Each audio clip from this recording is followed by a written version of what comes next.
Ordination of women. Notes.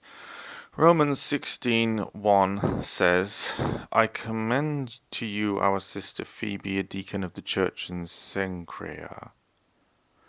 I'm going to get more info on that later. In late 2nd century AD, Montanist movement ordained women presbyters and bishops. In AD 494, Pope Gelasius I condemned female participation in the Eucharist, a role he believed reserved for men.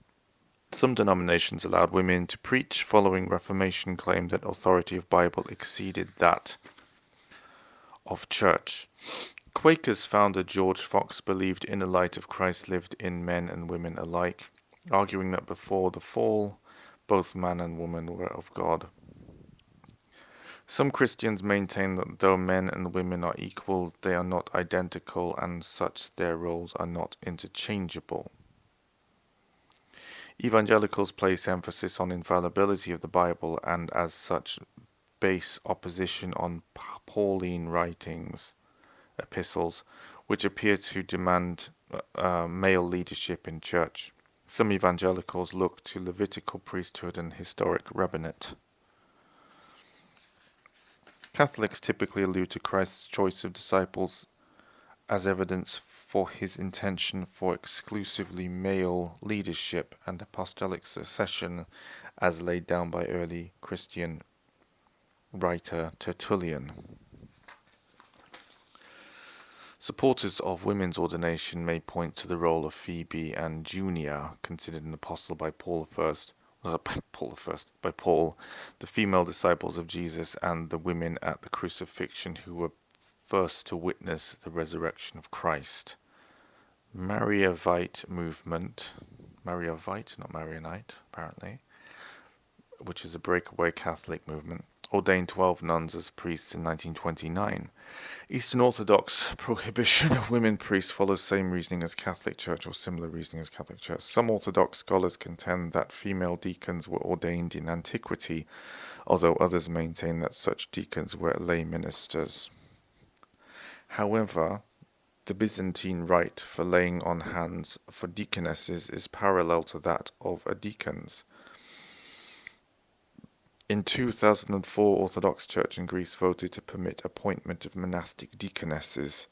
Many Protestants believe female ministry is justified by the fact that Mary Magdalene was chosen by Jesus to announce his resurrection to the apostles.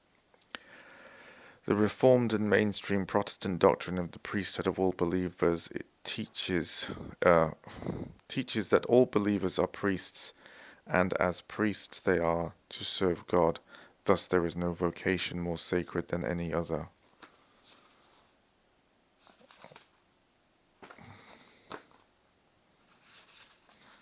Oh, bloody hell, there's loads.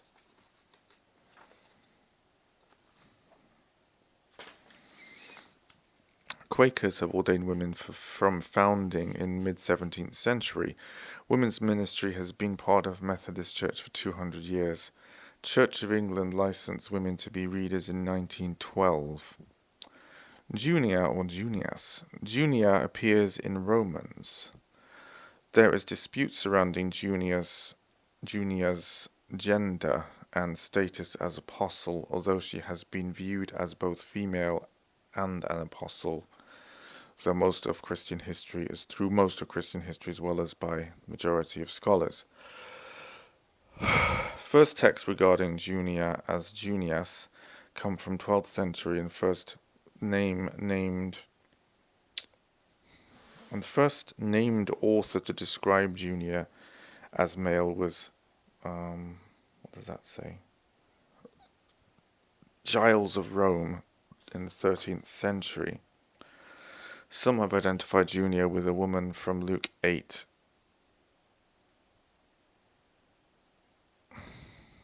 Called Joanna, the wife of Chusa, appearing in tomb narrative.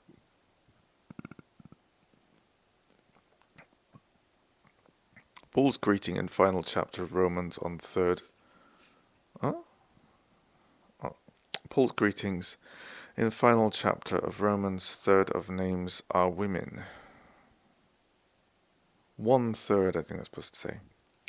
Paul describes Junia as outstanding among the apostles.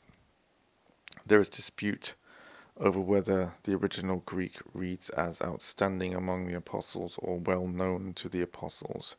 The Greek is, however, vague. John Chrysostom, early church father, wrote that to be described as an apostle is a great thing in itself, but to be described as great among the apostles is a wonderful song of praise. Paraphrased. Oh, bloody hell. I've written loads. It is now widely accepted that Junia was a woman. There are claims that Junia's name was altered to be male in the 13th century. Some see Junia's gender and apostleship as evidence that Paul encouraged women in ministry. One writing from 4th century appears to describe Junia as male, but it is believed that this was another backdated medieval alteration.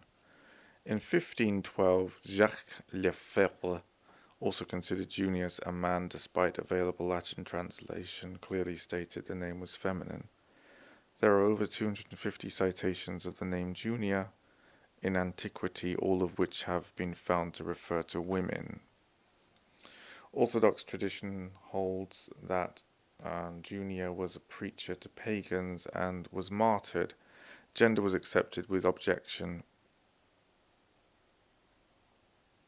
Gender was accepted with objection or without objection? Without objection, I think it means to be.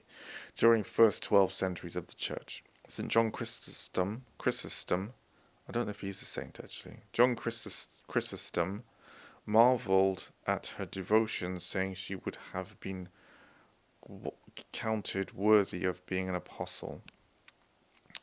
Phoebe. Pauline writings sometimes refer to deacon as a Christian who is a specially appointed assistant to overseers of the church.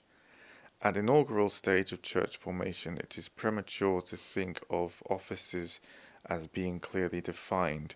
This points to the generic sense of deacon being a servant, not specifically serving church office.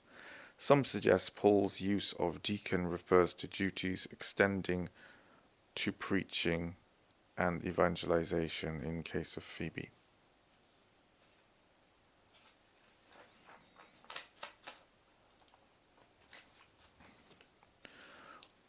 While some scholars restricted office of deacon to men, others contend that when Paul describes the qualities of a deacon, he adds likewise the women in 1 Timothy 3:11.